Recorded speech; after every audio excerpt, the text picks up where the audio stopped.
So, okay, now first things, I think the first thing is about center of mass. So first thing in the first concept is center of mass. So center of mass is very simple. Center of mass is simple in the sense that so when you're applying Newton's second laws, let's say very simple concept. There is a block of mass 2 kg. You apply a force F here, okay, on this block, okay, and let's say F is 10 Newton. What is the acceleration of this block? 5. 5 meter per second square. Yes. Now Right, sir. let's talk. This is theoretical picture. Let us talk how exactly how can actually force कैसे लगाते हैं, actually कैसे होता है. So suppose क्या हो सकता है, there could be a string which is pulling this, right? So string is applying a tension of how much? 10 Newton, right? So this can be a case. Or Gaurav, video on. 1 minute. क्षितिज, ये गौरव और क्षितिज कैसे आ गए इसमें? Gaurav and Kshitij, video on.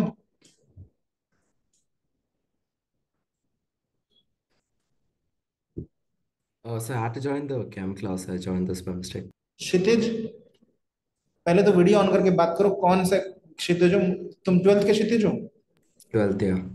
हाँ, तो वो केम class की क्लास है ना, वो केम सर ले रहे हैं, शायद वो ऑफलाइन ही ले रहे होंगे, पता नहीं, एक बार ग्रुप पे देख लो. और केम का Okay, sir. लिंक ज्वाइन करो, ठीक है? Okay, so yeah. ठीक है. और it could be a case कि that a person is pushing this. Okay, a person is pushing this.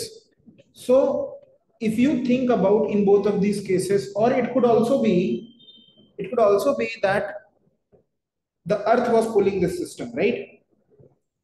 Vertically, this block was falling actually vertically, and this earth was pulling it with how much? 10 Newton. Earth was pulling it 10 Newton. Actually, indirectly, I'm saying the mass of this block was 1 kg. Right? Sujay, keep your video on. Don't do this. Sir, just a minute. So in all of these cases, I'm going to shade the point of actual application of force, point of actual application.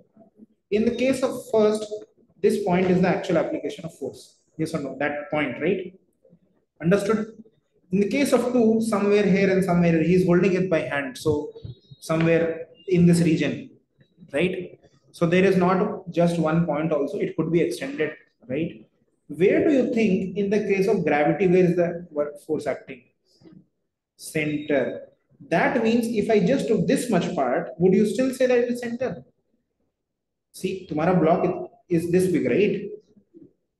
हाँ, तो तुम बोल रहे हो force is acting at the center. But if I say the block was 1/4 of the block, that means you're saying if there was a 1/4 block, the force, उस पे force नहीं लग रहा. Then instead of that block. तो actually क्या होता है कि देखो ग्रेविटी ये थोड़ा देख के लगती है कि 1 kg ब्लॉक है. ग्रेविटी तो हर छोटे मास पे लगती है ना, हर छोटे से मास पे लगेगी. तो at every point the force is acting. Yes और no? So actually if we say where is the force of gravity acting on every point, on every small mass? Yes or no? I mean, no mass is special, right? Yes or no? Okay. But when you're writing F equal to ma, do you really care at which point it is applied? No. So actually what we were doing is, while we're writing F equal to ma, we always assume that the force acts at the center of mass. Force acts at the center of mass. So center of mass actually का definition ये होता है. एक तो बड़ा simple सा definition है, logistical definition, कि where the entire mass is supposed to be, right? And what is the meaning of supposed to be is that while you are making FBD and applying Newton's second law, the center of mass is the point where you consider the force is applied. Understood? Center of mass is the point where you consider the force is being applied, and you can apply the equations and you will get all correct answers. Okay? Fine. Understood? Okay.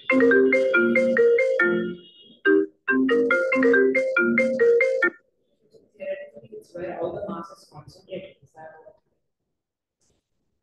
Theoretically, yes.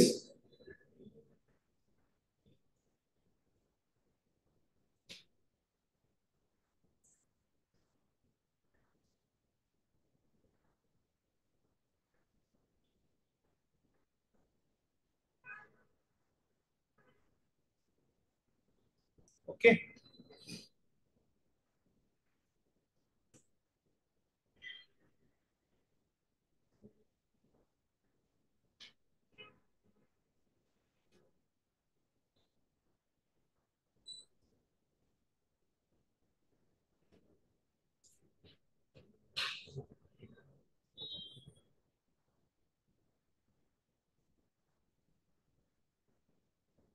Okay, so understood what you are asking? You are asking me something. No, place a lot of mass is constant. Yeah. And very simple, Isha, video on. Very simple, the center of mass of bodies is the geometrical center. Is the geometrical center, okay? Symmetrical center. So the center of mass of a cube, of a square, so let's talk of 2D objects. Of a square plate, kahan par hoga mass? At the center. How do we define the center of a square? Where the diagonals intersect. Very good. If it's a rectangle, again where the diagonal intersects. Very nice. Okay. If it's a triangle, what triangle ka? Where the centroid. Yes, it is exactly centroid. It is centroid. Centroid is which point where the medians meet. Where the medians meet. Okay. ठीक है. And for मतलब assumption ये कि all are, इसको बोलते हैं lamina. Lamina मतलब होता है any two dimensional shape which has very small thickness, very negligible thickness, they are called a lamina. A 2D shape. Okay, ये एक लैमिना है. ये पेज एक approximately लैमिना है क्योंकि इसका thickness is very less as compared to the length and breadth. पर ये जो बुक है ये लैमिना नहीं है. अंडरस्टूड? ये बुक लैमिना नहीं है क्योंकि इसका thickness is appreciable as compared to its length and breadth. Understood? ठीक है. Okay, done. चलिए नेक्स्ट हो गया अपना, ये हो गया सेंटर ऑफ मास. अब अच्छा ये देख लेते हैं. Let's just refer to the PDF also. Okay, the questions I am coming to that. Okay, अब जरा आंसर बताते जाओ. अच्छा एक सुनो, एक और सिंपल सा कॉन्सेप्ट है कि सपोज एक मास रखा है यहाँ पे 4 kg, ठीक है, और यहाँ रखा है 2 kg. तो और बाकी जो रॉड है मासलेस है, बस वो लेंथ है. तो सेंटर ऑफ मास कहाँ होना चाहिए? सेंटर ऑफ मास होना चाहिए इधर पे, क्लोजर टू द 4 kg. समझ में आया? सेंटर ऑफ मास किसके पास होना चाहिए? 4 kg के पास में. एग्जैक्टली कैसे निकालते हैं? देखो फॉर्मूला ये होता है कि लेट, ऐसे होता है. देखो सेंटर ऑफ मास का फॉर्मूला होता है x centre of mass, x coordinate होता है m1 x1 plus m2 x2 divide by m1 plus m2. And similarly for y COM क्या लिखेंगे? m1 y1 bye plus m2 y2 bye m1 plus m2. अगर z हो गया लिख लोगे तो हाँ, वेरी गुड. तो any coordinate r COM, r of COM is basically sigma of mi into r of I divide by sigma of mi. Sigma मतलब होता है समेशन और i का मतलब डिफरेंट वेरिएबल्स. जैसे i की वैल्यू क्या हो सकती है? 1 2 3 4 5 6. तो अगर सपोज 6 मासेस हैं तो i की वैल्यू कहां से कहां तक जाएगी? 1 से लेके 6 तक. तो ऊपर क्या आएगा? m1 r1 plus m2 r2 plus m3 r3 plus m6 r6. और नीचे क्या आएगा?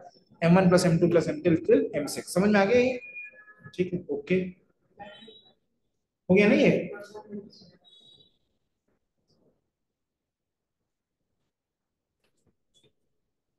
इसको बोलते हैं वेटेड एवरेज. ये वेटेड एवरेज बोलते हैं इसको, of the weighted average of the displacements with respect, and the weights are the masses.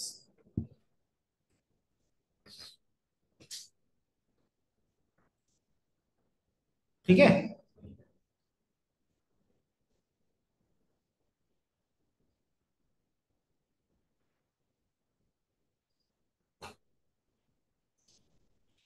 समझ में आ गया? ठीक. अब एक चीज और देखो, तुम्हारे पास एक स्क्वायर प्लेट है लेकिन उसका जो लैमिना है, स्क्वायर लैमिना है, लेकिन उसका जो थिकनेस है वो क्या है? वो थिकनेस है वो यूनिफॉर्म नहीं है. थिकनेस है वो uniform, it is not uniform. Thickness is not uniform. मतलब क्या है कि at the left end the rod is मोटा, at the left end rod is मोटा, यहाँ पे मोटी रॉड है, ठीक है, मोटा है मतलब थिकनेस जब इसको देखोगे तो ये मोटी आ रही है, ठीक है, और राइट एंड पे क्या है, रॉड इज पतला। समझ में आया? ये पूरा राइट एंड क्या है, पतला है। तो अगर मैं इसका साइड व्यू देखूंगा तो मुझे ऐसे दिखाई देगी ये।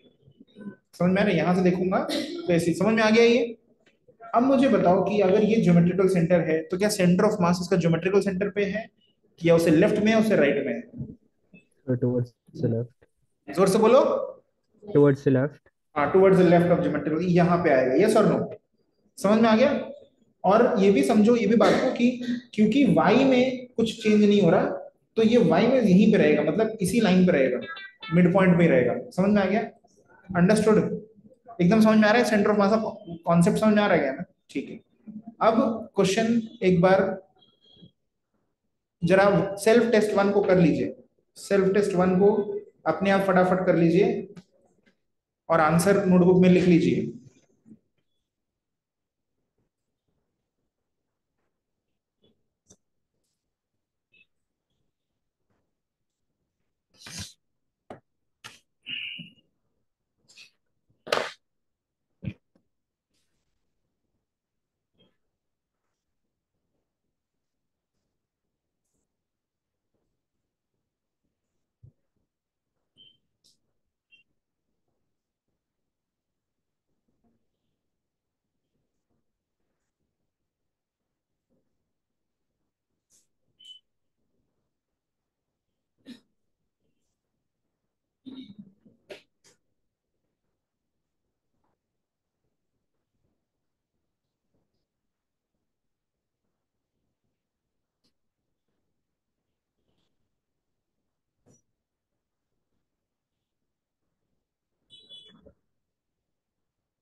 But if there are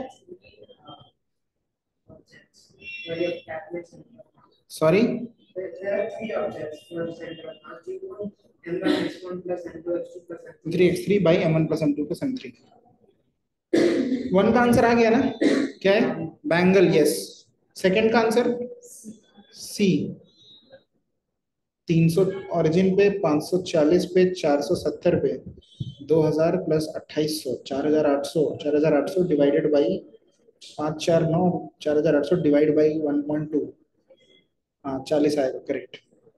third शायद इनकम्प्लीट क्वेश्चन है, क्योंकि उसमें डायरेक्टली वो नहीं दे रखा कि टोटल लेंथ कितना है, वो नहीं दे रखा, बॉन्ड लेंथ टोटल कितना वो नहीं दे रखा ना। तुम ये निकाल सकते हो कि कार्बन का जैसे मास कितना है, कार्बन का मास कितना है, 12 है, ऑक्सीजन कितना है, 16 है। तो relative distance you can find, centre of मास कौन सा रेशियो निकाल सकते हो, बट एक्चुअल वैल्यू नहीं निकाल सकते, वो एक गलत क्वेश्चन है, थर्ड क्वेश्चन, ठीक है। फोर्थ करो, फोर्थ।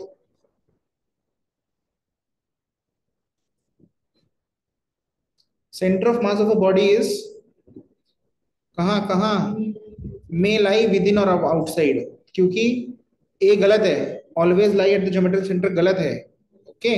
तुमको मैंने सामने I have shown you the square. B option is lies always inside the body, वो भी गलत है। B, C always outside the body, वो भी गलत है। तो D may lie with in और आउटसाइड द बॉडी सही है, ठीक है। 32 फॉर द, नहीं गलत कर, देखो सुनो, 300 into 0 plus 500 into 40 plus 400 into 70, whole divide by 300 plus 500 plus 400, नीचे आएगा 1200 ग्राम। ठीक, ओके। नेक्स्ट आएंगे position of centre of mass of cube of uniform mass density will be at, कहाँ होगा बच्चों? So geometric center. हाँ, एक मिनट, हाँ ठीक है, correct. Which is also intersection of diagonals, but उसने बोला है कि intersection of diagonals of one face, जो बॉडी डायगोनल्स के इंटरसेक्शन होते हैं उस पे होता है वो। ठीक है, समझ में आ गया? मतलब देखो, जो क्यूब का जो होगा, क्यूब का वो कहाँ होगा? क्यूब का होगा at the centre of the cube, right? Centre of the cube कैसे मिलता है? जब तुम उसके बॉडी डायगोनल बनाते हो ना, बॉडी डायगोनल क्या होता है? यहां से लेके ये वाला जो डायगोनल है इसको बोलते हैं क्या? Body diagonal. ऐसे यहां से लेके यही वाला बॉडी डायगोनल क्या है? सॉरी, सो समझ में आ गया? ये जहां पे करते हैं इसको बोलते हैं सेंटर ऑफ क्यूब। ठीक, समझ में आ गया? Geometric centre. अब देखो, अगर डिस्प्लेसमेंट सेंटर ऑफ मास का जो एक्स यू एम पोजिशन वो है कि m1 x1 plus m2 x2 by m1 + m2, ठीक है? m1 + m2, यही है ना? तो मैं इसको नेक्स्ट स्टेप में ऐसे लिख सकता हूँ, it is m1/m1 + m2, yes और no, into x1 plus m2/m1 + m2 times x2। और ये हो गया, क्या हो रहा है इसको? ये हो रहा है x centre of mass, yes और नो? अब if I differentiate both side with respect to time, differentiate both side with respect to time, तो x सेंटर ऑफ मास का डिफरेंशिएशन क्या आएगा? डिस्प्लेसमेंट का velocity of centre of mass. समझ में आया? और ये तो m1/m2, ये तो रेशियो है, एक ये तो कांस्टेंट है, तो ऐसे ही रहेगा। What is differentiation of x1? v1, so it is, समझ में आ गया? v1 ये हो गया, इसका यहाँ पे क्या आएगा? v1, और यहाँ पे क्या आएगा? v2। तो फॉर्मूला क्या बन गया? m1v1 + m2v2 by m1 + m2। ठीक है, अगर तुमको थोड़ा बहुत केमिस्ट्री में तुमने वो किया हुआ है, क्या किया हुआ है केमिस्ट्री में, तुमने मोल फ्रैक्शन अगर कर लिया है, ये लग रहा है मोल फ्रैक्शन जैसा? ये मोल फ्रैक्शन जैसा लग रहा है? तो it is like mole fraction of 1 into its position plus mole fraction of 2 into its position. समझ में आया? क्या तुमको पता है मोल फ्रैक्शन में अगर ये f है तो ये 1 - f होता है? ये समझ में आया ना? क्योंकि दोनों का सम कितना है? 1 है ना? इन दोनों ब्रैकेट, इन जो ब्रैकेट्स का सम कितना? 1 है। तो ये भी ध्यान रखना, it is f of some fraction x1 plus 1 - f of x2। समझ में आया? एक स्ट्रेट लाइन पे जब बनाते हो ना तो ये समझ में आना चाहिए। स्ट्रेट लाइन अभी पढ़ोगे थोड़े दिनों में तुम लोग, तो कैसे ये वेरी करता है। ठीक है, यहाँ से कुछ चीजें कॉन्सेप्टली समझ में आनी चाहिए कि अगर f बढ़ेगा तो ऑफकोर्स 1 - f क्या होगा? कम होगा। तो हमेशा जो सेंटर ऑफ मास है, जैसे एक्स यू एम जो है वो x1 और x2 के बीच में ही रहेगा, वो x1 और x2 के बीच में ही रहेगा। x1 और x2 के बीच में, मान लो x1 जो है वो 10 मीटर पे है और x2 जो है वो 20 मीटर पे है, तो सेंटर ऑफ मास हमेशा 10 और 20 के बीच में ही आएगा। Understood?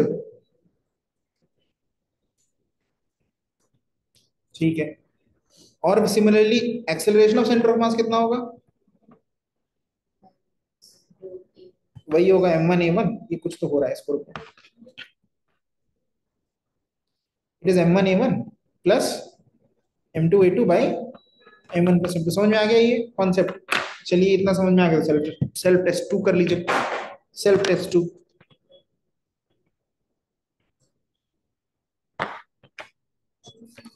The formula, the V of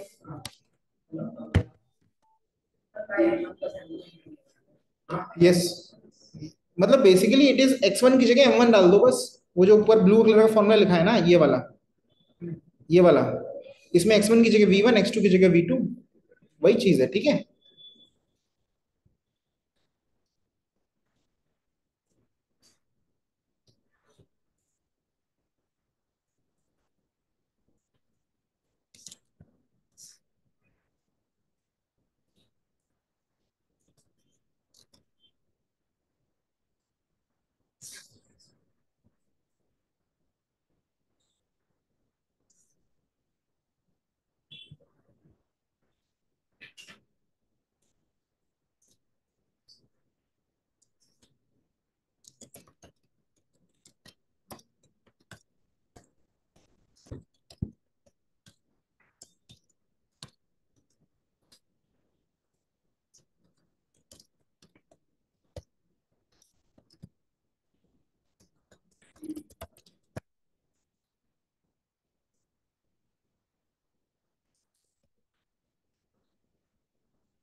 done.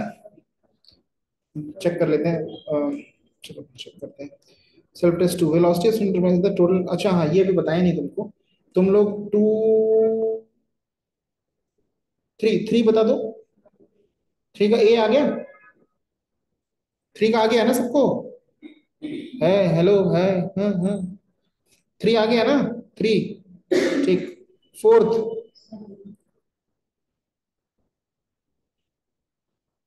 तुम्हें क्या करना है? सेंटर ऑफ मास का क्या निकालना है? वेलोसिटी निकालना है, निकालो। सेंटर ऑफ मास का एक्सेलरेशन निकालो और वेलोसिटी निकालो, बस कर दो।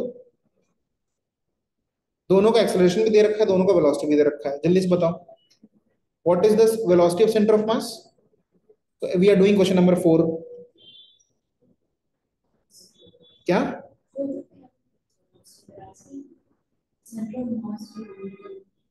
पाथ ऑफ, हाँ तो पाथ के लिए निकालना पड़ेगा ना कि सेंटर ऑफ मास का पाथ पूछ रहा है, तो सेंटर ऑफ मास का क्या निकालना पड़ेगा कि वेलोसिटी कितनी और एक्सेलरेशन कितना है। पहले वो निकालो, निकालो फिर बात करते हैं। निकालो।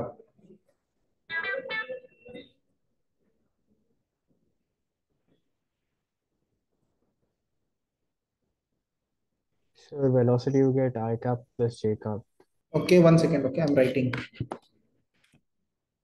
m1 2i plus 2j by 2m. Yes, the question number 4 of self test 2, you'll get vcom is I plus j. Very nice.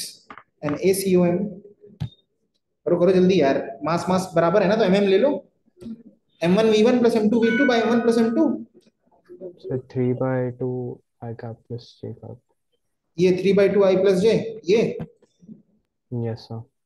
हाँ, अब देखो बच्चों, बड़ा सिंपल, ये थोड़ा सा, ये समझ में आ गया सबको यहाँ तक? जी ऐशा एंड गौरव, यहाँ तक आ गया तुम लोग को? VCOM and ACOM। ठीक। अब देखो, अब कैसे पाथ निकालते हैं। सुनो मेरी बात, ध्यान से सुनना, ठीक है? तुम लोग ने प्रोजेक्टाइल याद है तुमको? प्रोजेक्टाइल, प्रोजेक्टाइल याद है? प्रोजेक्टाइल में बताओ मुझे, इनिशियल वेलोसिटी किस तरह से होती थी? ऐसे होती थी, यू, ऐसे होती थी ना? अगर मैं इसको आई बोलूं, इसको जे बोलूं, तो इनिशियल वेलोसिटी का वेक्टर किस फॉर्म का होता था? बोलो, नंबर बोल दो, नंबर। 5 प्लस 10j, ठीक है? और एक्सेलरेशन इसमें कैसा होता है, कहां पे होता था? ग्राउंड पे होता था। तो एक्सेलरेशन किस तरफ होता है? एक्सेलरेशन किस तरफ होता है? नीचे की तरफ होता है ना? तो एक्सेलरेशन का नंबर बोलो कितना होता है? -10j। यस और नो? इसकी वजह से जब ये दोनों होते हैं तो पाथ कैसे होता है? ऐसे होता है। समझ में आया? ऐसा पाथ क्यों होता है? सोचो ध्यान से, अगर u की सिर्फ u होता, क्या होता? सिर्फ u, a नहीं होता, तो पार्टिकल ऐसे क्या जा रहा होता। समझ में आ रहा है? हाँ, क्या हुआ? अरे एक्सेलरेशन नहीं है, तो जैसे ही वेलोसिटी है वैसे ही जाएगा। ऐसे फेंका था ना, ऐसे फेंका था, ऐसे ही जाएगा। ये सर नो? ऐसे पाथ में, स्ट्रेट लाइन पाथ। ठीक। अब लेकिन क्या हुआ इसमें, जो x कंपोनेंट होता है वो चेंज नहीं होता वेलोसिटी का, और y कंपोनेंट क्या होता है? इट इज लाइक तुमने 10j ऊपर फेंका, तो थोड़ी देर बाद क्या हो गया, वो रिवर्स हो जाता, थोड़ी देर में रिवर्स होता रहता है, होता रहता है, होता रहता है, होता रहता है। और अभी यहाँ पे जैसे इसका वेलोसिटी इस तरफ है, इस तरफ है, तो यहाँ पे 0 हो जाती है, फिर नीचे होती रहती है। अंडरस्टूड? अब यहां पे क्या हो रखा है, VCOM velocity of centre of मास किस तरफ है, it is towards which direction, I plus J, yes or no, is it equally inclined to x and y axis, yes, in which direction the acceleration, देख ले उधर, उधर देख ले, हाँ कितना है, 3/2 times I plus J, so it is the same in the same direction, a 3/2 times a vector, right? Yes or no? So our velocity, initial velocity and acceleration in the same direction, तो क्या direction change होगा, it's straight line, so answer is it will go in a straight line, understood? जब velocity और acceleration same direction में है, velocity blue वाला vector और acceleration black वाला वेक्टर दोनों सेम लाइन में है, तो डायरेक्शन नहीं चेंज होगा, बस स्पीड अप होता जाएगा, समझ में आया, क्या होता जाएगा, ग्रेविटी नहीं है यहाँ पे, कहीं दिन नहीं लिखा कि इट इज ग्रेविटी, क्या क्या कहाँ कहीं लिखा है यहाँ पे ग्रेविटी है क्या, अरे भाई मेरे, अगर ऐसे दिया होता तो ग्राउंड कुछ लिखा होता, नहीं कुछ तो होता कि ग्राउंड से छोड़ा, समझ में आया, यस, ये याद ना, समझ में आ गया। अब देखो एक और कॉन्सेप्ट है, अगर द कॉन्सेप्ट इज कि ये तुमने पढ़ा है कि F is equal to M times F external is M times A पढ़ा है, तो यहाँ पे A actually A of centre of mass होता है, ठीक है। If you have 1 body system, 2 body system, 3 body system, जितना भी बॉडी सिस्टम है, अगर सपोज 2 बॉडी सिस्टम है, ठीक है, एक M1 है और एक M2 है, ठीक, इस पे कोई एक्सटर्नल फोर्स नहीं लग रहा, F एक्सटर्नल मतलब F एक्सटर्नल नहीं लग रहा, अगर F एक्सटर्नल 0 है तो एक्सेलरेशन ऑफ सेंटर ऑफ मास क्या है, वो भी 0, ये भी 0 है, ठीक है, अंडरस्टूड। अब पहला क्वेश्चन पढ़ते हैं, if the velocity of center of mass is constant, if the velocity of center of mass is constant, that means acceleration of center of mass is how much, huh, 0, that means F external is how much, 0, समझ में आ गया, ठीक।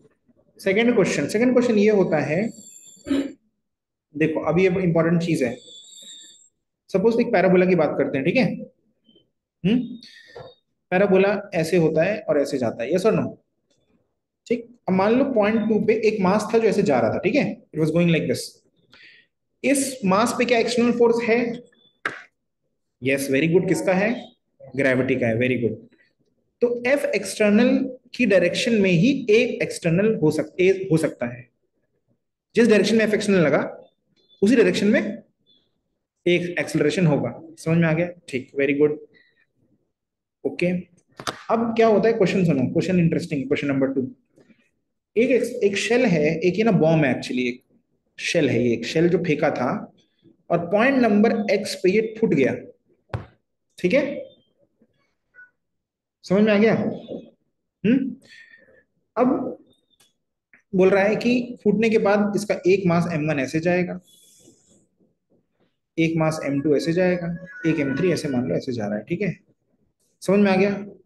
अब ये बताओ, ये जो फूटा है ये एक्सटर्नल फोर्स है कि इंटरनल फोर्स है, ये कैसा फोर्स है, एक्सटर्नल कि इंटरनल, जो फूटा है ना ये, इट हैज ब्लोन अवे, तो वो जो एनर्जी कहाँ से आई, इंटरनल है, तो क्या एक्सटर्नल फोर्स लगा इस पे, नहीं लगा, मतलब जो भी लग रहा है, अगर एक्सटर्नल लग रहा है तो ऐसे पाथ फॉलो करता है ना, यस, एक्सटर्नल लगा क्या, नहीं लगा, तो अभी भी ये ऐसे ही पाथ फॉलो करना चाहिए, यस और no, but what you are seeing कि एक ऐसे जा रहा है, एक ऐसे जा रहा है, एक ऐसे जा रहा है, यस और नो, तो ये पाथ फॉलो नहीं कर रहा, बट एक्चुअली हो क्या रहा है, centre of mass is still following this path, the centre of mass of these particles, understood, for मतलब कहने का मतलब ये है, देखो सपोज यहाँ पे t इक्वल टू 0 पे फुट गया, ठीक, और तुमने t इक्वल टू 2 पे देखा, तो मास M2 has reached here, M1 is reached here, M2 M3 ऐसे गया था, तो M3 let's say M3 has reached here, ठीक है, and M2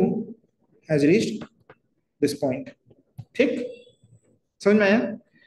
If you find the center of mass of these systems, these three bodies का तो मास, centre of मास निकाल सकते हो ना, आएगा, वो कहाँ आएगा, t इक्वल टू 2 पे जहां प्रोजेक्टाइल होता, टी इक्वल टू 2 पे प्रोजेक्टाइल कहाँ होता है, यहाँ होता है ना, तो इस पॉइंट पे आएगा। अंडरस्टूड? अगर टी इक्वल टू 0 पे प्रोजेक्टाइल यहाँ है तो उसके 2 सेकंड बाद यहाँ कहीं होना चाहिए, it should have been here. तो समझ में आ गया? तो एक्चुअल कोलिजन के बाद ये पार्टिकल ऐसे गया, ये पार्टिकल ऐसे गया, ये पार्टिकल ऐसे गया, इनका पोजीशन अभी ये है, करंट पोजीशन, ये नो, इन तीनों करंट पोजीशंस का तुम क्या करोगे, m1 टाइम्स इसका position vector, understood, plus m2 times इसका पोजीशन वेक्टर, m3 टाइम्स इसका position vector, you will get that the centre of mass is at this point. Understood?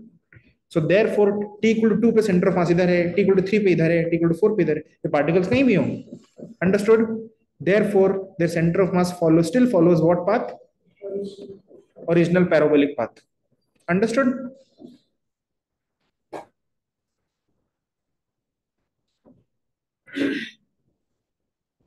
ये कॉन्सेप्ट समझ में आ गया? ठीक। नेक्स्ट कॉन्सेप्ट ये है कि अगर एक प्लैंक है, ठीक, प्लैंक है और ये प्लैंक P है, plank is called plank P, plank P, okay. P पे है एक आदमी, ठीक। अब इंपॉर्टेंट चीज है कि नीचे फ्रिक्शन नहीं है, प्लैंक स्मूथ सरफेस पे रखा है। किस पे रखा है? स्मूथ सरफेस पे प्लैंक रखा है, ठीक, ठीक। और यहाँ पे फ्रिक्शन है, यहाँ पे देयर इज फ्रिक्शन, आदमी यहाँ से चल के इस पॉइंट पे चला जाता है। समझ में आया? तो he goes from left to right and the plank walks and walks. See, if the man is walking, of course there is friction. Without friction this man cannot walk. ठीक है? So किस सरफेस पे friction है? यहाँ पे है। Understood? यहाँ पे फ्रिक्शन है और यहाँ पे फ्रिक्शन नहीं है। समझ में आ गया इतना? ठीक। अब क्वेश्चन ये है कि अगर आदमी ऐसे चलता है, कितना चला, 3 मीटर चला मान लो, ठीक है, 3 मीटर का प्लैंक है तो 3 मीटर चला, तो क्या प्लैंक लेफ्ट जाएगा, राइट जाएगा, या वहीं रहेगा? It moves towards the left. It moves to the left. देखो ऐसा होता है कि तुम ना इसको सिस्टम लो, इसको, इतने को सिस्टम लो, कितने को, मैन प्लस प्लैंक, ठीक है, your man plus plank is system, is your system, ठीक। देन द फ्रिक्शन, देखो अच्छा इसको बताओ, अगर man is walking to the right, man पे फ्रिक्शन किस तरफ लग रहा है, लेफ्ट की राइट? अच्छा, okay, left. Man is walking to the right, right? So there must be an external force which was being applied on the man to the right, otherwise he can't walk. If I'm going to the right, the FBD जब बनाओगे मेरी, तो मेरी FBD पे एक force मेरे में होगा ना, राइट की तरफ, तो मैन पे राइट की तरफ फोर्स होना चाहिए। अच्छा, कौन दे रहा है फिर राइट की तरफ फोर्स? फ्रिक्शन दे रहा है। तो मैन की तरफ फोर्स राइट में है कि लेफ्ट में है? हाँ, सोच लो। अभी तुमने बोला लेफ्ट पे, क्योंकि he is walking to the right, so friction should be the left. Yes और नो? ओके। अगर तुम चलते हो तो तुम फ्लोर को किस तरफ पुश करते हो, पीछे की आगे, बैकवर्ड्स, तो फ्रिक्शन तुमको किस तरफ करेगा? तो it's very important, friction is acting on the man in the right direction. लिखो भाई, friction is acting on the man in the right direction, in the direction of motion. Friction is helping you walk, ठीक है।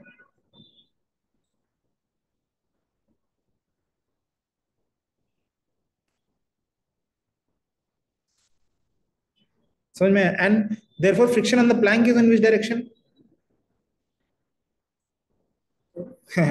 Planck is applying friction on the man to the right, so the man will apply friction on the plank in which direction?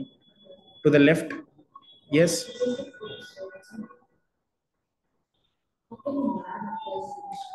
How can man apply friction? Is man a body? Is Planck a body? Newton's third law, if body 1 applies force on body 2, body 2 will apply equal and opposite force on body 1. हाँ, तो Planck पे friction किस side है? Left side. Therefore plank should move in which direction? Left. Yes, होता भी है, होना भी चाहिए। ये पहला लॉजिक है, this is the first logic by which you can say the plank is moving to the left. दूसरा लॉजिक ये है, if you take the man, पहला लॉजिक लिख लिया, जल्दी जल्दी लिख लिया ना सबने? हाँ, जल्दी लिखो।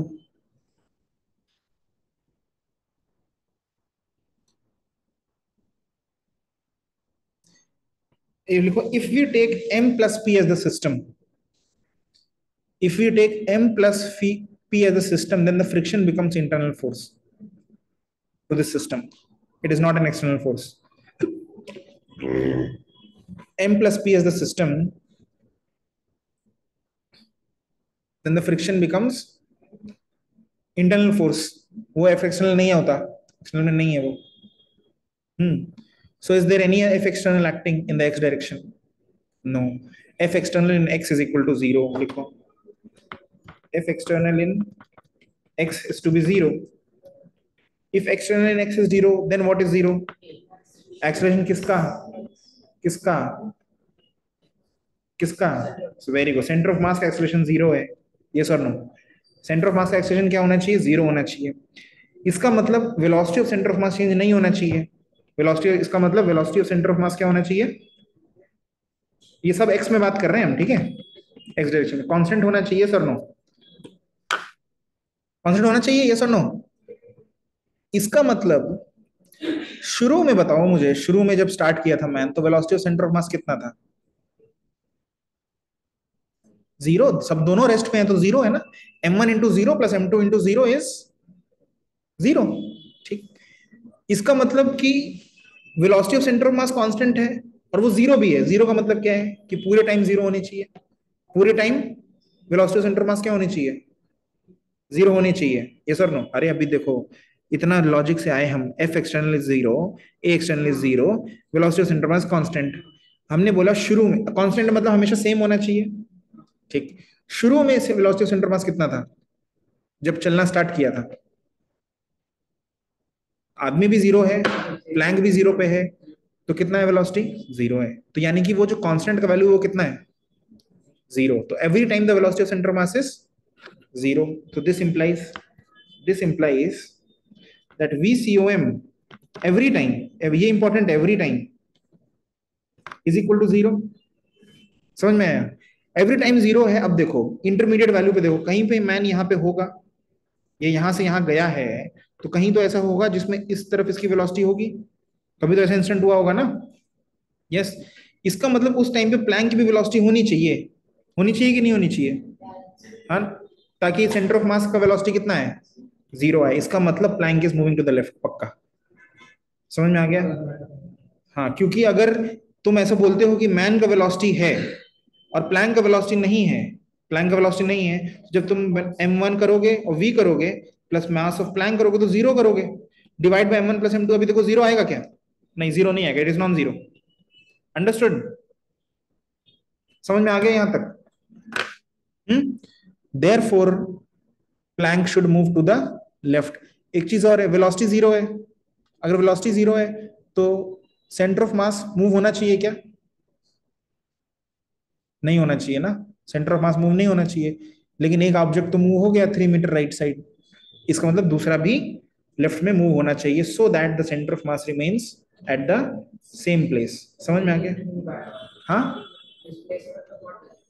नहीं, अगर देखो देखो, अगर ये मास ऑफ मैन 1 है, ये मैन 1 है, m1 है और ये m2 है. ठीक. Has m1 displaced, m1 right side गया है ना? गया है ना. तो m2 को लेफ्ट साइड जाना पड़ेगा, so that the centre of mass does not change its position. समझ में आया? Because all in all the m1 plus m2 जो है उसका centre of mass should remain at the same point. ये समझ में आ गया? ठीक. ठीक है. अब देखते हैं जो क्वेश्चन है. कौन सा क्वेश्चन? क्वेश्चन है कुछ तो ब्लॉक और चाइल्ड वाला था ना. A child is standing on one end of a long trolley moving with speed v on the smooth horizontal floor. अच्छा,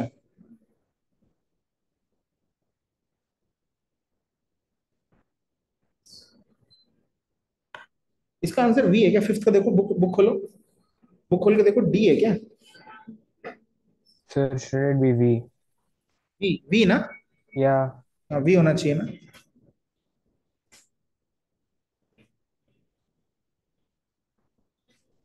d है क्या? d ना. ध्यान से देख, सोचो उसको. अ चाइल्ड इज स्टैंडिंग, एक ट्रॉली है, मूविंग विद, एक ट्रॉली है, एक लॉन्ग ट्रॉली है. ठीक है. LT long trolley and it is moving to the right with V, ठीक, और चाइल्ड इस पे खड़ा है, ऐसे खड़ा है ना इस पे। अब मुझे बताओ कि जो क्या चाइल्ड भी मूव कर रहा है ट्रॉली के साथ कि नहीं? जब खड़ा है तो मूव कर रहा है। तो what is the centre of mass का वेलोसिटी? अगर दोनों मास m1 और m2 दोनों v से जा रहे हैं तो सेंटर ऑफ मास का वेलोसिटी कितना है? करके देख लो, m1v प्लस m2v बाई क्या है, m1 प्लस m2, ये v आएगा, ये v आने वाला है ना। तो सेंटर ऑफ मास का वेलोसिटी कितना है? v। अब अगर चाइल्ड इस पे चलने लगे, कूदने लगे, दौड़ने लगे, जो भी करे, अगर चाइल्ड इस पे चल कूद दौड़ कुछ भी रहा है, ओके, तुम m1 प्लस m2 का सिस्टम लोगे तो forces between the child and the plank is internal, क्योंकि वो जो फोर्स अगर उस पर चलता है तो कौन किस पे लगा रहा है? चाइल्ड प्लैंक पे लगा रहा है, प्लैंक चाइल्ड पे लगा रहा है, पर इस सिस्टम के लिए तो वो इंटरनल है, तो इस पे वो कुछ भी कर ले, दौड़ ले, कूद ले, है ना, वो इंटरनल फोर्सेस हैं। तो सेंटर ऑफ मास का वेलोसिटी अभी भी कितना होना चाहिए? v होना चाहिए, वो हमेशा v रहना चाहिए ना, ठीक। अभी तो फिर देयरफॉर वही क्वेश्चन पूछा उसने, system centre of mass system trolley plus child will always be v। समझ में आ गया? हाँ, Nothing even towards the other end of the ground. तुम एयरपोर्ट पे उसमें नहीं गए हो जो ट्रॉली एक, Oh, that. तुम भागना चालू कर दो एयरपोर्ट में, दिल्ली एयरपोर्ट पे है ना, हॉरिजॉन्टल हॉरिजॉन्टल एस्केलेटर, Mall पे. और हॉरिजॉन्टल एक्सीलेटर कहाँ पे स्टार्ट हुए? भी बैंगलोर में तो नहीं है, The airport. बैंगलोर में है horizontal accelerator. But don't go very slow. हाँ, कौन से T1 पे है कि T3 पे? T1 पे है। अच्छा ठीक है, होगा, दिल्ली में है, बहुत लंबे लंबे, ऐसा 300 मीटर वाला है, दिखता नहीं है दूसरा एंड कहाँ है, चलते जा रहे हैं। ठीक है, ये समझ में आ गया? हाँ, ठीक। आते हैं सेल्फ टेस्ट 3 पे। Self test 3, Finish the example that you gave where the black is moving to one left. Is the boy beyond the man even at the end? फिर से बोलिए। Is the boy when he reaches like 2 meters, he is still beyond the man? Because he is moving right, man is moving left at the same time. तुम ये वाला question, ये वाले में, अब इसमें ना m1 और m2 पे डिपेंड करता है। अगर ये 3 मीटर इधर गया है तो उसने प्लैंक पे 3 मीटर कवर किया है, ध्यान से सोचना, ठीक है। प्लैंक पे कितना कवर किया? 3 मीटर। मान लो प्लैंक भी 1 मीटर इधर लेफ्ट चला गया, प्लैंक भी 1 मीटर लेफ्ट चला गया, तो ग्राउंड के रेस्पेक्ट में man will only cover 2 metre. हाँ, बना के दिखा देता हूँ, देखो देखो इधर, ये x इक्वल टू 0 है, ठीक, ठीक है। अभी तुम्हें मैं कैलकुलेशन ही बता देता हूँ। मैन का मास लिखो 50 kg और प्लैंक का मास लिखो 200 kg, लिखो। तुम्हें एक्चुअली भी वैल्यू बता देते हैं कितना प्लैंक मूव होगा। मैन का मास 50 kg, प्लैंक का मास 200 kg, ठीक है, समझ में आ गया? अच्छा, अब देखो, इसको दो तरीके से कर सकते हैं। पहला तरीका है कि right now you find the centre of mass. Right now the centre of mass is 50 into 0 plus 200 into, ये कितना कितना लेंथ है इसका? 3 मीटर है, तो 200 इंटू 1.5, क्योंकि 200 का जो सेंटर ऑफ मास होगा इधर होगा, प्लैंक का centre of mass mid point पे होगा ना, डिवाइड बाय कितना, m1 प्लस m2 कितना, 250, ये सेंटर ऑफ मास है। समझ में आ गया? समझ में आ गया? ये XUM, ये है XUM का वैल्यू, ये है। क्या हुआ? डाउट पूछना है? जोर से बोलो। The plank is a uniform body of mass 200 kg. Where is the center of mass of the plank? At 1. That's why I'm taking 1.5. There's 3 bodies, you have to take center of mass of all these 3 bodies and then apply. या अगर नहीं तो तुम बताओ Planck का मास कहाँ रखा है? प्लैंक के लिए x1 डालना है ना, वो कहाँ डालूंगा मैं? समझ में आ गया ना? ये वैल्यू को सॉल्व नहीं करेंगे, ऐसे ही रखेंगे।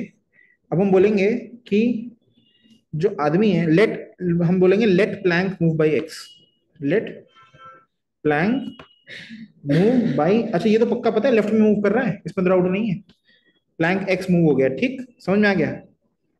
तो ये डिस्टेंस कितनी है बताइए बच्चों, ये डिस्टेंस एक्स, ये डिस्टेंस भी एक्स है।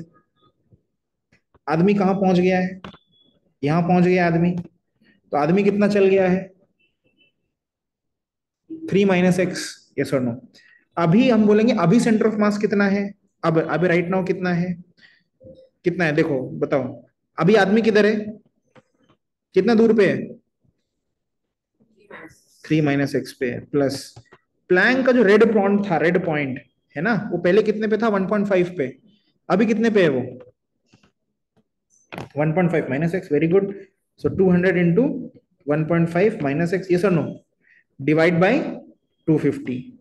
और ये किसके बराबर होना चाहिए, ये जो पहले वैल्यू आई थी ये होना चाहिए, यस और नो। तो 200 इंटू 1.5 बाई 250। अब मैं समझ में आया क्यों बोल रहा था कैलकुलेट नहीं करना, 250 कट जाता है, अंडरस्टूड। अब जरा सॉल्व कर दो उसको, एक्स का वैल्यू बताओ कितना है।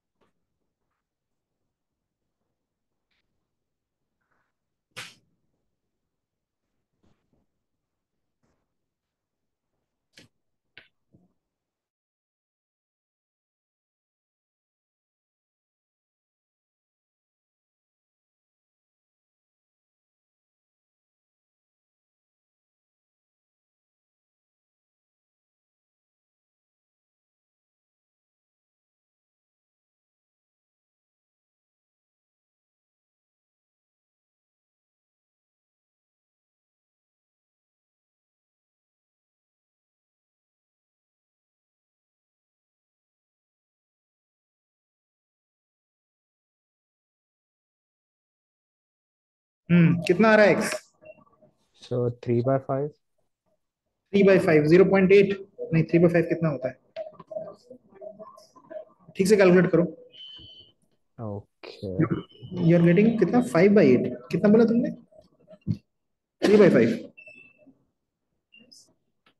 हाँ ठीक है, अभी कितना बोला तुमने, 42/25, ज्यादा लग रहा है, 50 और 200 में डेढ़ नहीं आएगा। हाँ, तुम बोल रहे हो ऑलमोस्ट 1.5 से ज्यादा ना, इतना नहीं होता। 3/5 फिर भी सही लग रहा है, 0.6 फिर भी कम लग रहा है। गौरव कितना आया, 3/5. 5, 0.6 मीटर। एक्स हैज, कितना डिस्प्लेस हुआ है प्लैंक, 0.6 मीटर। मैन कितना चला है, मैन कितना चला,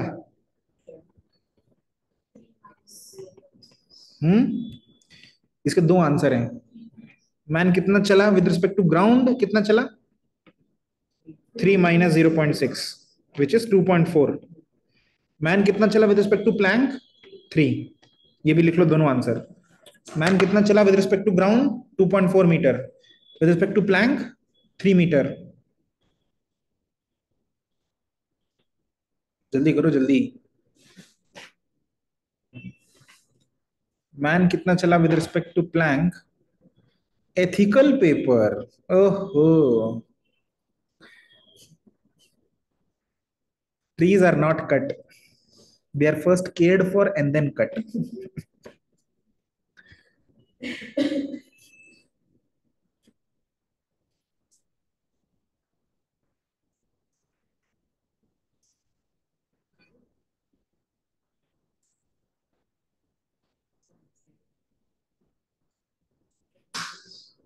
डू यू गाइस टेक वो एग्जाम में लिखने के लिए एक there is a exam board, there is a hard board, cardboard, do you take that exam pad, do you take that, okay.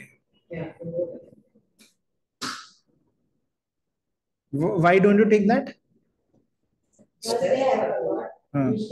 it's too much effort, that's why, but you have it, you have it but you don't, okay, okay.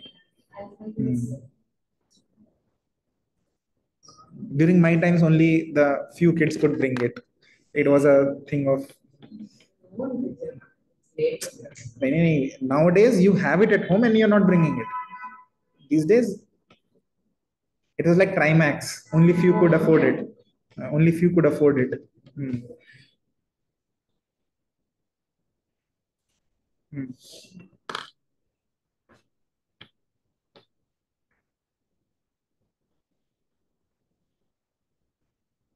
Okay, next is self test 4, self test 3, self test 3. Self test 3 ऐसा ऐसा होता है, क्या दिखा है इसमें, एक बार book खोल के देखो सेल्फ टेस्ट 3 से पहले क्या बताया उन्होंने। बुक बुक बुक बुक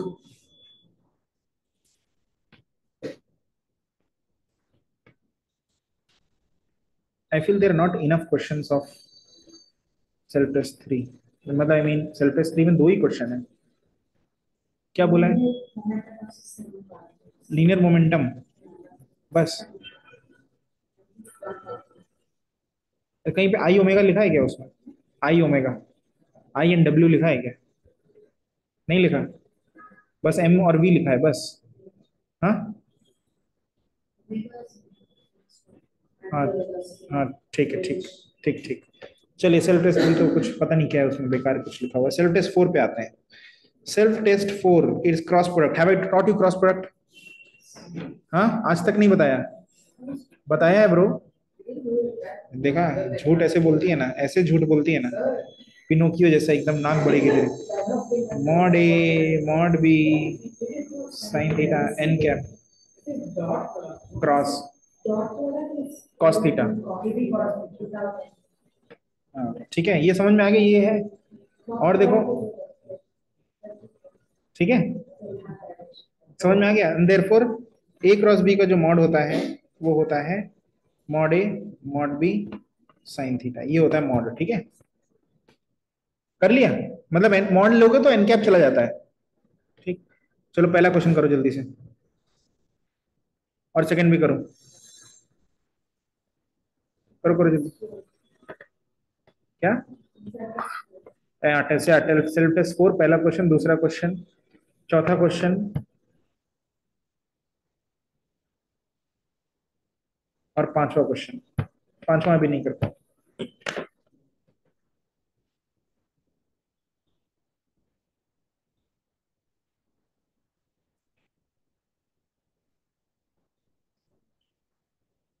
इसके बाद से शुरू होता है रोटेशन एसली, सेल्फ टेस्ट 5 से।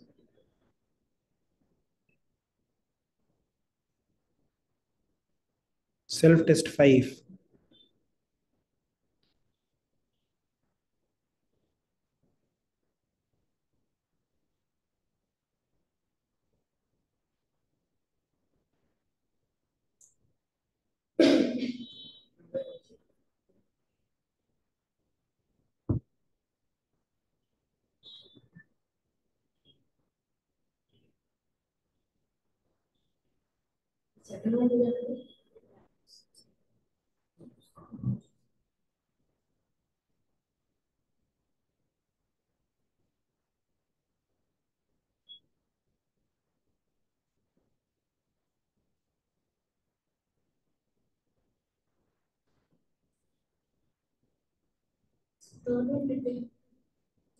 सॉरी, थर्ड वन नहीं।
Sir, is it B? What, which one? Self-test for first question. Self test 4 first question. Self test 4 first question 1/√3, ठीक। Second question 60 degree. फिर फोर्थ क्वेश्चन 45, वेरी गुड। अब करो third. सुन लो, ये cross product कैसे निकालते हैं ये भी देख लो, डायरेक्शन कैसे निकालते हैं। एक अगर ए ऐसे इस प्लेन में है, इस प्लेन में नोटबुक में जिस प्लेन में ए बनाया उसी प्लेन में है, ठीक है। नोटबुक जिसमें बना रहा हूं उसी में ए है और ये बी है, ठीक है।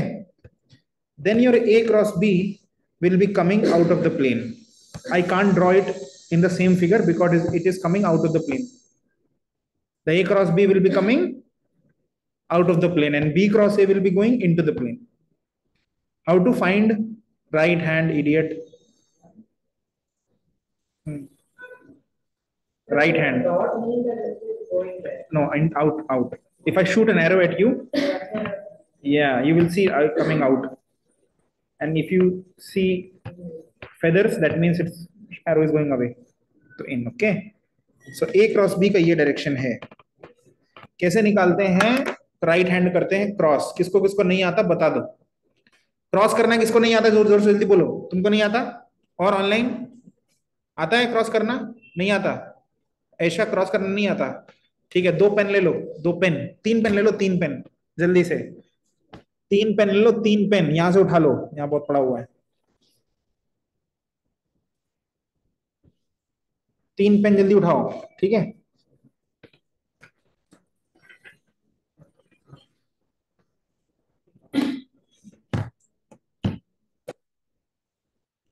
ये वापस कर देना मुझे, मेरा फेवरेट पेन है।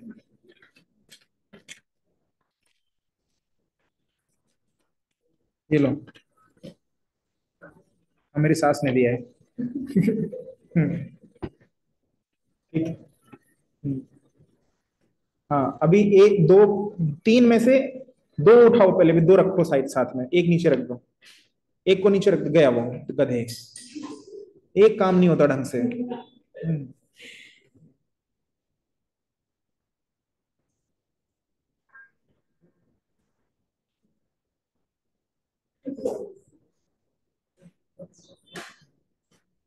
ठीक है, 2 साथ में उठा लिए और 2 जो साथ में तुमने उठाए हैं उनको तुम एक्यूट एंगल पर रख दो, एक्यूट एंगल पर रख दो, ठीक है। 90 डिग्री पर रखने की जरूरत नहीं है, एक्यूट पर रख दो, ठीक है।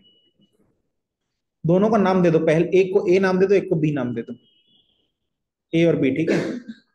अब ए नीचे वाले को देना और बी ऊपर वाले को देना,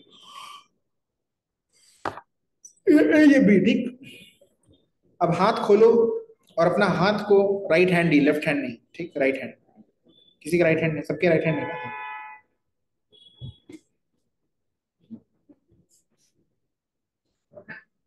तो कुछ याद आया मुझे, टैंक। तो राइट हैंड से अब अपना हाथ खोलो और ऐसे सोचो कि you are closing a book, you are closing a book which has like this, okay? You're closing a book like this from A to B. A to B, you're closing the book.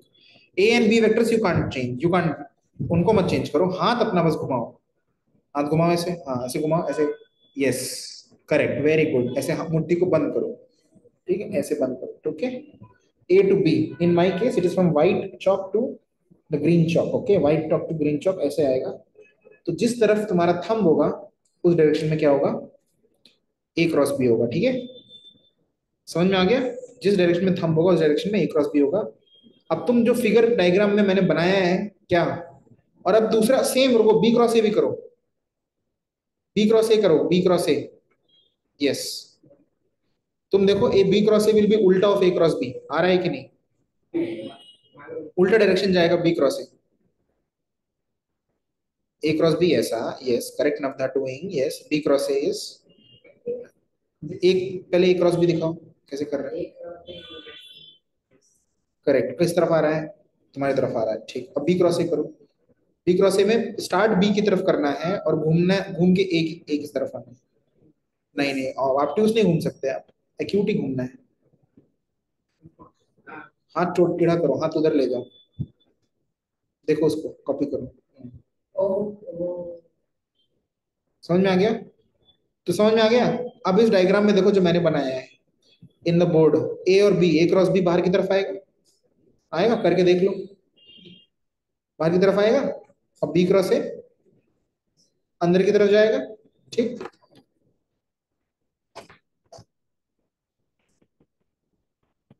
समझ में आ गया, B cross A is into the plane. ठीक, दूसरी चीज ये भी देखो, ये रिजल्ट है, रिजल्ट ये है कि A cross B is minus of B cross A. ठीक है, ये रिजल्ट है। अब ये भी एक चीज, लास्ट चीज लिख लो, if you have to cross two vectors, let's say the vector A is A I plus bj plus ck cap and the vector b is equal to सास भूमि, बस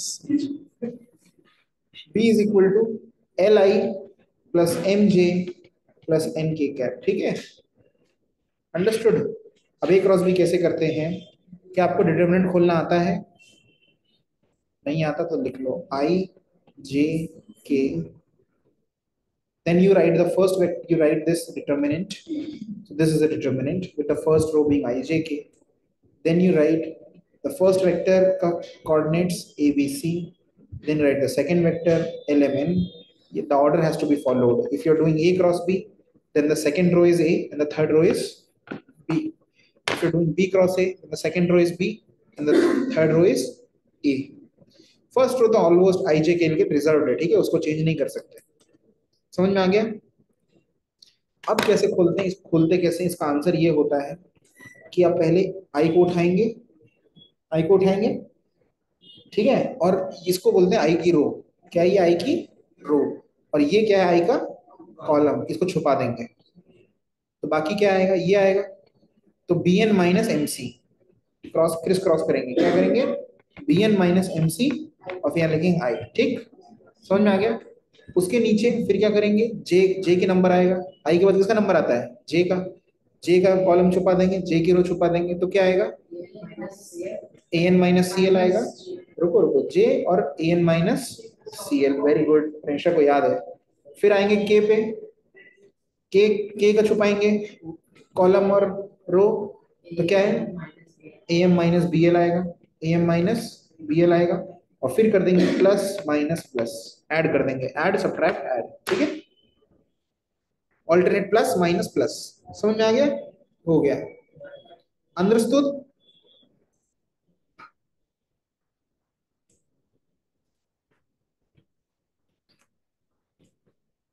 चलो करते हैं इसको, क्वेश्चन पे आओ।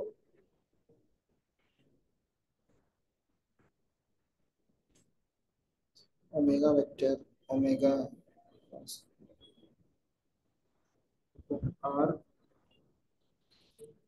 तो ऐसे घूम रहा है तो उसका ओमेगा उस तरफ है, तो आर क्रॉस से घूम रहा है तो omega cross R, cross R, वो बुक है ना वहां पे, उसमें ना सेल्फ टेस्ट 5 से पहले होगा v is omega cross R, कहीं पे देखो,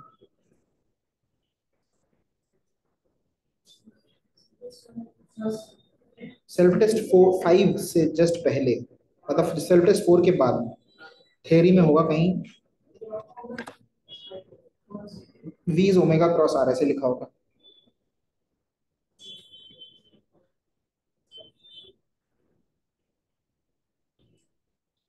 नहीं लिखा है? लिखा होगा, शुरू में ही लिखा होगा, सेल्फ टेस्ट 4 के जस्ट बाद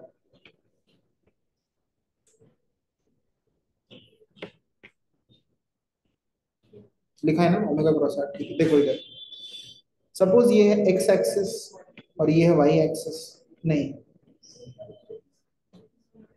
क्या, what is, oh sorry, self test which third answer, oh please do it yourself।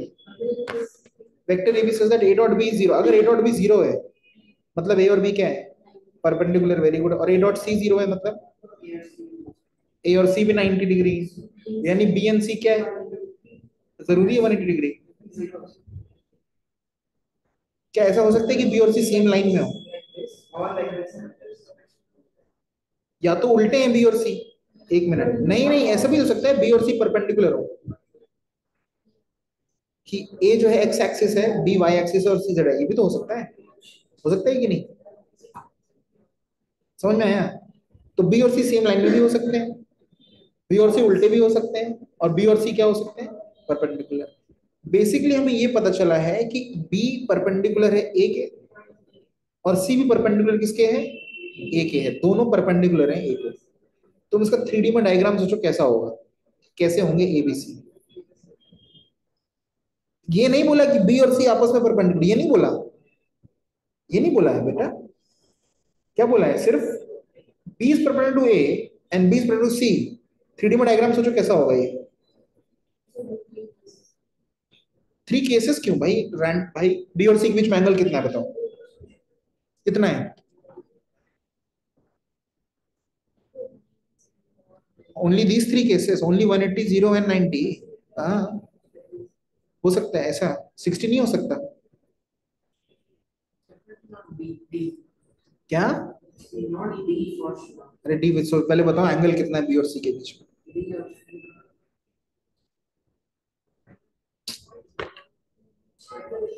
क्या नहीं हो सकता? बी और सी के बीच में 30 डिग्री नहीं हो सकता? हो सकता है कि नहीं हो सकता? वो बिल्कुल 3D में सोचो ना, 2D में मत सोचो, 3D में सोचो। Yeah, very good, very good. So if this is x plane, y plane, B and C is anywhere on this plane, and A is this.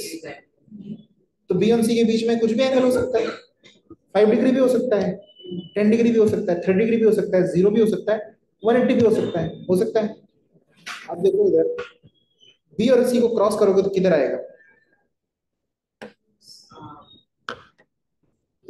Left hand से मत करना,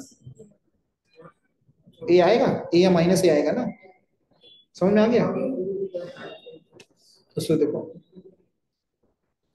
ये दोनों, तुम ना इसको मेरा फिगर मत सोचो, तुम 3D में एक्चुअली सोचो कि बी और सी ना हॉरिजॉन्टल प्लेन में।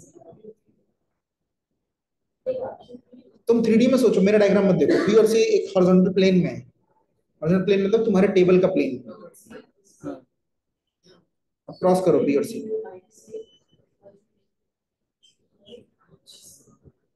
Understood? Therefore vector A is parallel to what? B cross C. Understood? समझ में आ गया? Vector A is parallel to B cross C. और लास्ट वाला क्वेश्चन देख लो, एक है C इज A क्रॉस B, D इज B क्रॉस A, दोनों के बीच ऑपोजिट है, दोनों दोनों के बीच में एंगल कितना है? 180 डिग्री। ठीक है, ठीक है। अब देखो इंपॉर्टेंट चीज, very important, very very very important चीज आ रहा है। अब एक्चुअली आ रहा है एक्चुअली एंगुलर रोटेशन। ठीक है, अगर एक, सुनो ध्यान से, ये है x एक्सिस, ये है y एक्सिस, ठीक है, और x और y में ये हॉरिजॉन्टल है, ठीक है, हॉरिजॉन्टल है। और वर्टिकल डायरेक्शन कैसा है? ये वाला वर्टिकल डायरेक्शन, ठीक है। अभी x और y एक्सिस में ये है तुम्हारा सर्कल, समझ में आ गया? इस सर्कल पे एक ऑब्जेक्ट घूम रहा है, कैसे? v वेलोसिटी से, यूसीएम कर रहा है। क्या कर रहा है? Uniform circular motion. समझ में आ गया? ठीक। इस सर्कल का रेडियस कितना है? r। Centre of the circle का कोऑर्डिनेट क्या है? 0,0,0। वेरी गुड, समझ में आता है? ठीक। इस पॉइंट पे इसका वेलोसिटी, अगर ये एंटी क्लॉकवाइज घूम रहा है, ऐसे घूम रहा है, तो इस पॉइंट पे इसका वेलोसिटी वेक्टर किस डायरेक्शन में है? जिस पॉइंट पे बनाया है मैंने, टेंजेंशियल होता है। Very good, so it is minus x। Very nice, it is minus i cap. The velocity vector is, at this point it is minus I cap, at this point it will be plus, no, minus j cap, minus j cap. At this point it is tangential, it is plus I cap, and at this point it is again tangential, so it is plus j cap. पहले तो इतना समझ जाओ, फिर आगे बढ़ेंगे। ठीक है, इतना समझ में आ गया सबको? हाँ, ठीक। अब देखो एक एक नई physical quantity we are introducing, it is called angular velocity. What it is called? And it is a vector. क्या है वो? वेक्टर। एंगुलर वेलोसिटी का जो मैग्नीट्यूड होता है वो तो बड़ा तुमको पहले भी बता चुका हूं। एंगुलर वेलोसिटी मैग्नीट्यूड होता है delta angle by time, angle by time which is delta theta by delta T. समझ में आ गया? अगर ये एक सर्कल पूरा, एक सर्कल कितना, पूरा एक सर्कल कितनी देर में कवर कर रहा है? एक नंबर बोलो, एक नंबर बोलो, टाइम बोलो, टाइम।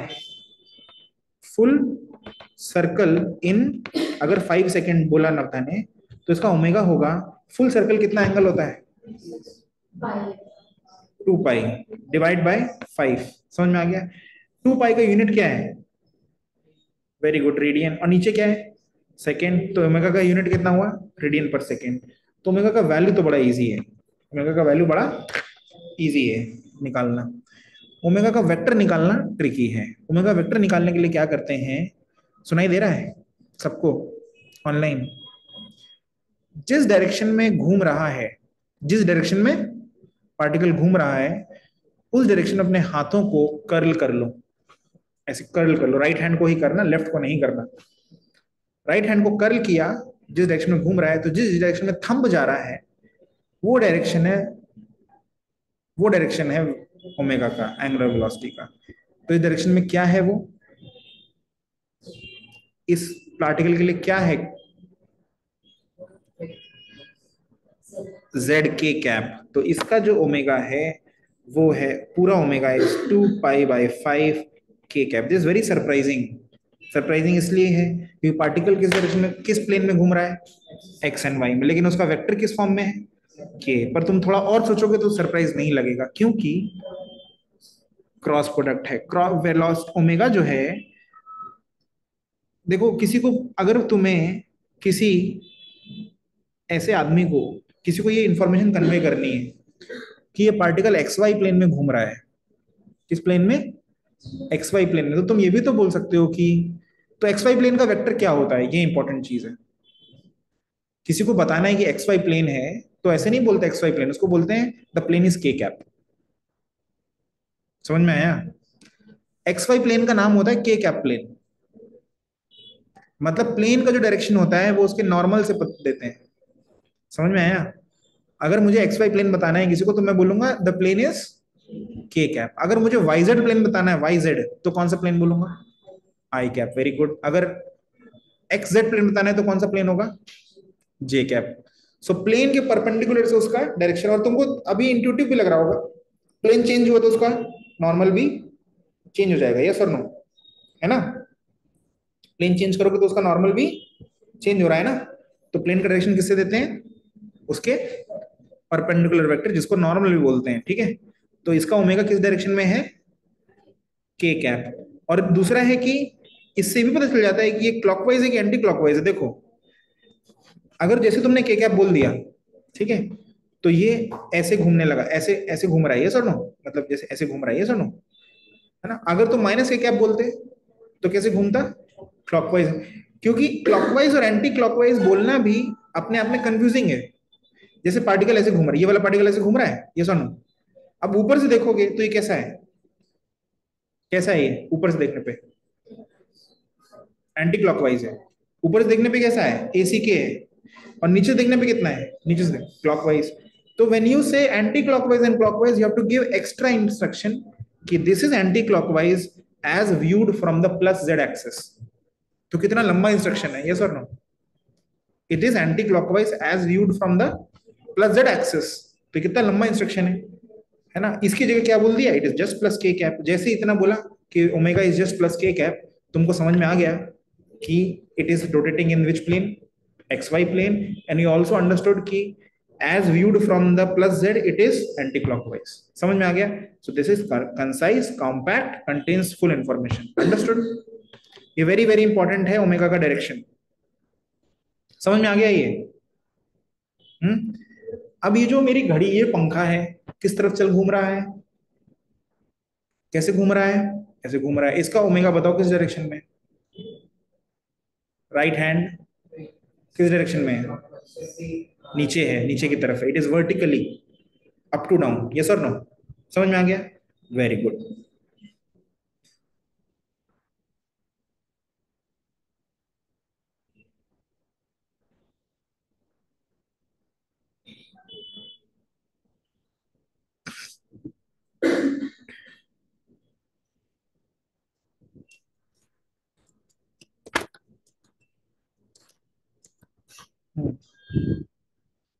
ठीक है, अच्छा जी।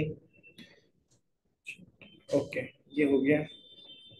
ओके, अब देख लो एक इंपॉर्टेंट इक्वेशंस में ये आती है कि तुम्हें कैसे पता कि वेलोसिटी इसका इस तरफ है, इसको निकालने का कि किस टेंजेंशियल वेलोसिटी किस तरफ है, निकालने का फॉर्मूला होता है v is equal to omega cross R. ये बड़ा इंपॉर्टेंट फॉर्मूला है। Velocity of the particle is omega vector cross R vector. R vector क्या होता है? आर होता है सेंटर ऑफ रोटेशन से लेके पार्टिकल का पोजीशन तक। फिर से बना देता हूं, आर वेक्टर ये है, क्या है? ये वाला वेक्टर। अगर पार्टिकल यहां है तो आर वेक्टर ये है, सेंटर ऑफ रोटेशन से लेके पार्टिकल के पोजीशन तक। अंडरस्टूड? अब देखते हैं कैसे वी क्रॉस, थोड़ा वेरीफाई करते हैं how V is omega cross R. देखो पार्टिकल का पोजीशन नंबर 1, ठीक, पोजीशन नंबर 1 पे इसमें सब में 1 हो, 2 हो, 3 हो, 4 हो, ओमेगा किस डायरेक्शन में? ओमेगा तो वही है 2 पाई। हेलो,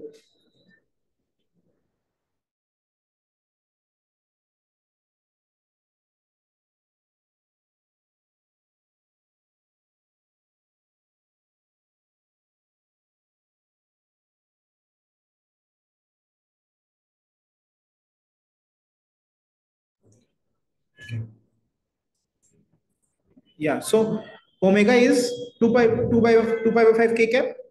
अब बताओ फॉर द पार्टिकल 1 आर कितना है? समथिंग प्लस जे कैप, यस और नो? समथिंग प्लस, ठीक है, तो ये लिख दें आर जे कैप, यस और नो? ठीक है। 2 के लिए आर कितना है? ए 3 के लिए आर कितना है? Minus R J cap. और 4th के लिए कितना है? Are I cap. सोच लो सोच लो सोच लो बेटा, ये एक्सेस वाई है ना, डाउन कुछ नहीं है, 3 इज हॉरिजॉन्टल, ये पूरा हॉरिजॉन्टल प्लेन है। हाँ तो किसका? अरे आर वेक्टर बोल रहा हूँ, वेलोसिटी नहीं बोल रहा हूँ। आर वेक्टर कौन सा वेक्टर है? From the centre of rotation to the particle, where is it? Online people have understood this? Hello, ठीक। अब for the first position, for the first particle क्या करेंगे हम? ओमेगा क्रॉस आर करेंगे। तो क्या आएगा? के क्रॉस क्या आएगा? जे आएगा। के क्रॉस जे कितना होता है? आई जे के, के क्रॉस जे माइनस आई होता है। ये सर्कल याद है? ये नहीं पता है क्या तुमको? और अगर एक्चुअली आई जे के कैसे करते हैं, देखो ये सर्कल बना लो, ये सर्कल बना लो, और आई क्रॉस जे क्या होता है इसमें? इसमें अगर इस डायरेक्शन में जा रहे हो तो पॉजिटिव होता है। आई क्रॉस जे कितना होगा? के। समझ में आया? जे क्रॉस के कितना होगा? आई। के क्रॉस आई कितना होगा? जे। समझ में? अगर इसके ऑपोजिट डायरेक्शन में जा रहे हो तो माइनस लगा दो। के क्रॉस जे कितना होगा? कितना होगा? Minus I. Very good. I cross K कितना होगा? माइनस जे। जे क्रॉस आई कितना होगा? माइनस के। फिर से मैं बोलता हूँ, ईशा आई क्रॉस जे कितना होगा? ईशा आई क्रॉस जे कितना होगा? के। Very good. जे क्रॉस के, जोर से बोलो। आई। जे क्रॉस आई माइनस के, ठीक, वेरी गुड। तो यहाँ पे जो वेलोसिटी आएगी, अब बताओ जल्दी जल्दी, वेलोसिटी इस डायरेक्शन में v1 कितनी आएगी? माइनस आई आएगी। Very good. देखो चेक कर लो, आई आ रही है क्या? यहाँ पे वेलोसिटी माइनस आई आ रही है? आ रही है ना? देखो ना, ये वेलोसिटी हमने बनाई थी, जो कॉमन सेंस से बनाई थी हमने, टेंजेंशियल वेलोसिटी है ना, तो माइनस आई आ रही है। यस और नो? v1 v2 कितना आएगा? माइनस के क्रॉस माइनस आई। v2 जब करोगे तो ओमेगा क्रॉस आर करोगे। ओमेगा कितना है? K cross minus I. Minus ji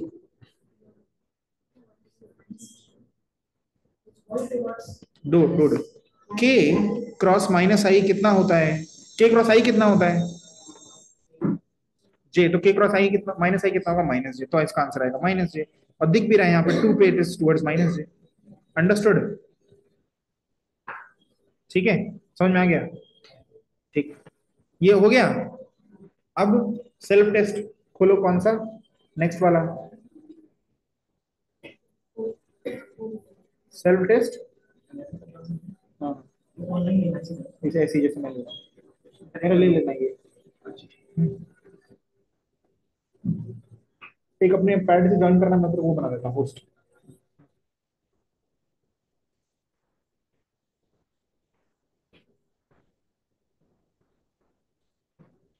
fourth 1 2 3 4 self test 5 number 1 answer क्या है? So D. Sorry, Option 4D. Yes. पढ़ो पढ़ो ऊपर समझ आया, व्हाट व्हाट में बोलो। Second first one is dog, yes, towards axis of rotation. Question number 2, So B. B, ठीक है। Third, When it is rotates,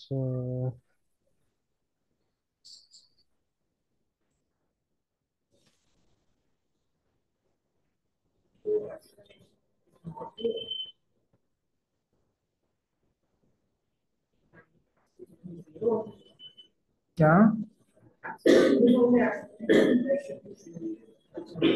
इसमें तो सारे सही लग रहे हैं। अच्छा, नॉट ट्रू लिखा है, नॉट ट्रू लिखा है।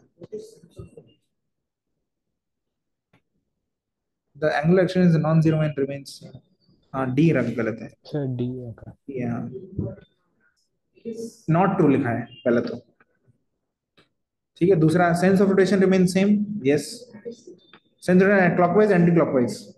Second, orientation of axis of rotation remain same, yes. Speed of rotation non zero, yes. Angular acceleration non zero लिख दिया, गलत है ना? हाँ, एंगुलर एक्सेलरेशन कांस्टेंट। नहीं नहीं नहीं, ये zero, angular acceleration is zero, it's not constant, it is zero.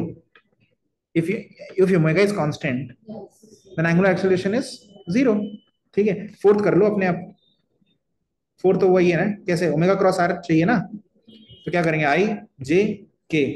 पहले क्या लिखेंगे, पहले लाइन में क्या लिखेंगे? Sujay you can leave, okay Sujay, bye bye and solve those problems, okay, Pathfinder. solve those problems, pathfinder, yes, Okay. okay, bye bye। आई जे के बोलो इसका आंसर, यहाँ पे क्या लिखेंगे बोलो जल्दी, अरे बोलो, इधर देखो इधर, आई जे के क्या करना है, ओमेगा क्रॉस आर करना है ना, तो पहले क्या लिखूंगा, पहले लाइन 3 -4 1, वेरी गुड। दूसरे लाइन में 5 -6 एंड +6, वेरी गुड। अब बोलो आई टाइम्स क्या लिखेंगे, विच इज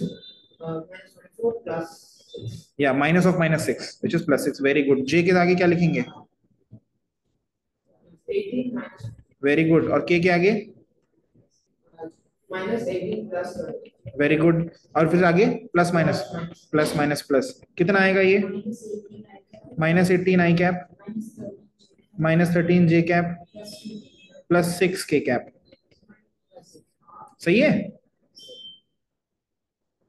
2 कैसे हो गया, 3 -18 है, 20 है, नवदा को ना, then I did wrong, I am just taking you as a bet, ठीक है। कभी कभी पूछेगा what is the magnitude of velocity, तो उसका मैग्नीट्यूड निकाल देना, √18² + 13² + 2², ठीक है। समझ में आ गया, बस ठीक। अभी ये जरा तुम वो फोटो डाल देना उसका, द केस क्वेश्चन बैंक पीछे वाला, क्वेश्चन बैंक का फोटो डालो पूरा, पीडीएफ फुल, ठीक है। और जो उसका सेक्शन है वो होमवर्क है, ठीक है। बता देता हूँ कहाँ पे।